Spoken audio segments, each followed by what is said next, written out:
You sat down to play a game and it's just bad. Maybe you don't like the art or the gameplay. Maybe it's boring and monotonous. Maybe it's just not a good game in general. So you should not play any more games, right? Hello everyone, I am the Board Game Fanatic, and today I'm going to be talking to you about this issue, and I'm going to be speaking to you from personal experiences. I have encountered games that are just bad. So the question of today and the main topic is, after you've played a game and found that it's just not good in any way, shape or form, should you never play a game again? Well, the first thing I'm going to bring as an example and motivation behind why you shouldn't follow this mindset is, how many bad movies have you seen? How many times have you paid to go to the cinema or sat down and watched a streamed movie and found that it was awful? It was terrible. And this is the same concept for video games. How many times have you loaded up a game, a video game title, and found, wow, this is bad? And how many times after those occasions did you say, right, I'm never going to watch a movie again? And this should be exactly the same kind of thought pattern for tabletop games, because let's be honest, most people carry on. They watch another movie next week. Maybe they have a little hiatus, but then they're going to watch movies again. They'll probably go to a good movie or one that they know. And they'll play a video game that they know is good. They'll return to something. So they're not going to give up on those things entirely. And that is exactly the same kind of mindset that I think you should be using when it comes to board games. Because there are board games for everything. As I've said in all my videos, you can have games about cooking. You can have games about building an empire. You can have games about building an interstellar colony on another planet. There are games for every kind of setting that you can think of. So if you find one you don't like, don't just give up. You should keep looking and keep searching for a game that gels with you or you and your group. Maybe it was just one particular person didn't like it and didn't want to ever see it again. So that kind of stops it coming to the table. Keep looking. There are other games out there. The gaming catalogue now is as expansive as the movie catalogue. There are so many options, you're bound to find something that everyone will like. Now, this is not a guarantee. Maybe gaming isn't for everybody. Maybe tabletop games are just something that won't fit with you or your group. But I find it highly unlikely that you can assess all of gaming based on one bad game. The hobby itself deserves so much more than one quick overview. Exactly the same for movies. I will not judge every movie that's ever been made if I watch one bad movie. And that's not going to stop me from getting the enjoyment out of that. And this is the same kind of mindset I want you guys to have. Well, let's get into some actual lived experiences and show you why it benefited me from not just giving up. But one game I heard about so much, it got so much praise and reputation, and it's well liked, it's got a follow-up sequel, and I was eager to try it. I thought, I like the premise of it, I like the sound of it, it's got me interested, and I can play it solo. And I got it, and the game is called Seventh Continent. And if you into tabletop games and Kickstarters and stuff, you've probably heard of it. It's a big name, yeah. And it's just got Seventh Citadel, its follow-up. But I was excited to get it. I just thought, I really like exploration in games. I love going out and exploring the world and discovering new things. I grew up playing adventure books, reading them from Steve Jackson and Ian Livingstone when I was a little kid. I love adventure. Adventure is exciting. And especially in a fantastical world, the Seventh Continent was that exact kind of thing. I was excited for it. And I got it on the table, and it started to look a bit drab to me. The cover was really underwhelming. This is an example of, for me, a bad cover. And I set it up on the table to play it, and I thought, oh, it's looking interesting, but it's not grabbing me. I looked past that, and I played the game. And I started exploring the map, moving from card to card. As you do in the game, you move around the continent and you explore new locales and find interesting stuff and come across events similar to other games in that kind of context, adventure books and Sleeping Gods and various other things. You're exploring the world. I just found myself going backwards and forwards to the box over and over again, like a bookkeeper in a library, so much that it really started to bore me. And every time you explore a new tile, you've got to pull one out of the box, and there's a whole box full of cards for various things, whether it be the equipment, the locations, this, that. You have to take that particular card out of the box and put it on the table, but you have to find it. You're flicking through like a librarian in a library, going through all the files, trying to find the right one.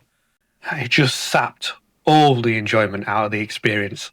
Absolutely sapped it out. And I was bored. I was trying to enjoy this game that people rave about, that really like. And I just couldn't get into it. I really struggled. And I was pushing my way towards completing the first mission. I can't remember how far I got because I kind of blanked it. But I got to a point where I was like, right, that's it. This game's not for me. This is the crux of this video. This is the main point of it. I didn't enjoy Seventh Continent. That's not saying it's a bad game. It's a bad game for me. I don't like it. Doesn't mean it's going to be a bad game for everyone. But I'm not going to stop playing games because I had that one bad experience. Yes, I feel it was horrendous and boring and monotonous, and I didn't like the art. I thought it was drab and uninteresting and just dingy and just all round. I didn't like the game. I tried to play it. I tried to like it, but I didn't. But I'm not going to let that one experience, and this isn't knocking people who like this game. If you like Seventh Continent, that's fine. You can like it. I don't have a problem with that. I like other games. But that experience will not stop me from enjoying tabletop games. I like to get games on the table. They're fun. They're enjoyable. They bring about experiences, whether it's solo or with family. They bring about memories that will stay with me until the end, and I will never forget. And I have many memories of those events and games we played in the past that will be with me for the rest of my life. And I'm not going to stop being a part of this hobby because I played one bad game. You think about how many board games are being made every year, how many tabletop games are being made every year. You think they're all good? They're not. There's going to be a lot of duds in there. There's going to be a lot of bad games. But you don't need to stop engaging and trying to find titles that appeal to you because you've come across one bad game. And you're probably not just going to encounter one in your journey. You're probably going to encounter a couple. I played a very mainstream kind of game that was out a long time ago, and it was just a card game, a party game, and it was so awful. Absolutely awful. The first thing I did was take it to a charity shop and never looked at it again. It's the exact same for you guys. If you don't like the game, that's fine. Sell it. Don't force yourself to enjoy it.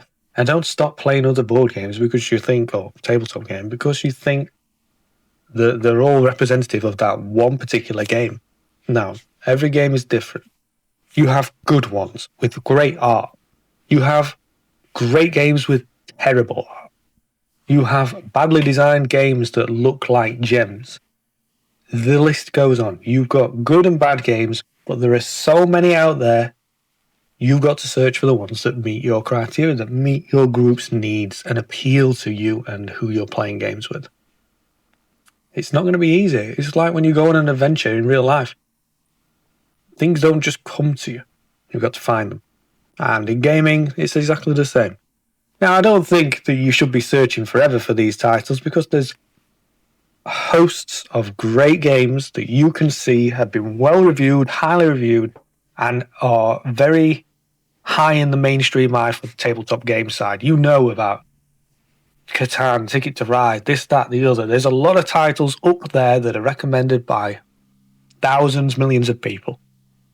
So you should probably start your journey there, looking at the ones that are getting all the high ratings.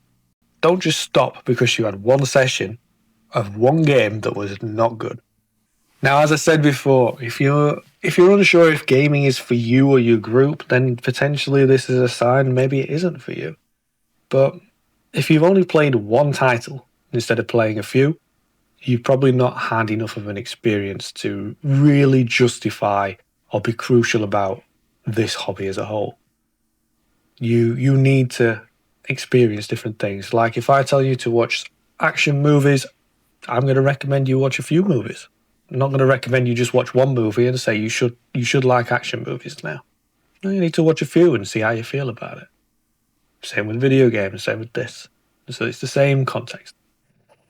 I think this is pretty much what the point I wanted to get across today. You are going to come across games that don't meet your needs, you don't find interesting, you don't find enjoyable, you might be completely bored and uninterested. They might just be bad. Maybe one person's winning the game all the time because it's not even balanced. Maybe they've not designed it correctly and they've got issues within the mechanisms and mechanics of the game itself. Maybe it's just an ugly game and it's got a horrible presentation. Regardless of the reason, keep going, guys. Keep looking for new games. Use reviews. It's a tool that's there available to you. You can go off of people's experiences for free. You don't need to test every single game out there. All of the beta testing, it's all been done for you. Look at the reviews, see what people say. And I'm not saying trust every single review you get, but if you look over a group of reviews and kind of generalize, see what the average is, you can get a good idea what the impressions of the games are. Use that as a way to filter out the chaff and get rid of any bad games and try and go straight to some that are worth your time. I'm going to bring that to a close for today's video. I hope I give you some good advice because you shouldn't stop being a part of this hobby because you've had one bad experience. It's such a loss for yourself and for tabletop gaming for you to judge everything on one game. And you will come across bad games. That's a promise. You will. Or you will definitely hear about them. Use reviews to your advantage. Try and avoid them if you can.